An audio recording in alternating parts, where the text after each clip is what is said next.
আচ্ছা বন্ধু, বড় হলে তুই কি হবি? আমি বন্ধু বহুত ভাবে দেখলাম, ওই রিক্সাওয়ালা হবো, নৌকার মাঝি হবো, আর এই সিএনজি অটো ড্রাইভার হবো। এর বাইরে আমি আর কিছু হবো না। কে বন্ধু, এত পেশা থাকতি তুই রিক্সাওয়ালা, মাঝি, অটোওয়ালা এইগুলো হবি কে? এইসব হবো না কে ক?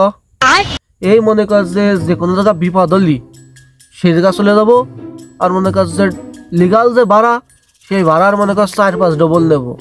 ওই সিজনাল ব্যবসা, অল্প সময় বেশি লাভ, বুঝিস নি? আর কয় মাস শুয়ে বসে কাটাবো। মনে কর যে বন্যায় যে জায়গা দেখা যাবে সেই জায়গা নৌকা একখান নিয়ে যাবো, নৌকার দাম বাড়াই দেবো, বুঝিস নি? পরে মনে কর যে বিপদ আপদ হলি যেখানে রিক্সার 3-4 গুণ ভাড়া বাড়াই দেবো, আর সিএনজির ভাড়া 1000 বানাই দেবো, মনে কর 200 টাকার ভাড়া।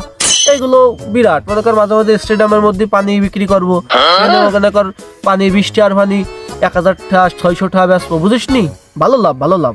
তা বন্ধু, আমার কথা তো শুনলি, তোর কি অবস্থা? তুই কি হবি? আমি বড় হলি বন্ধু সেনাবাহিনী হব।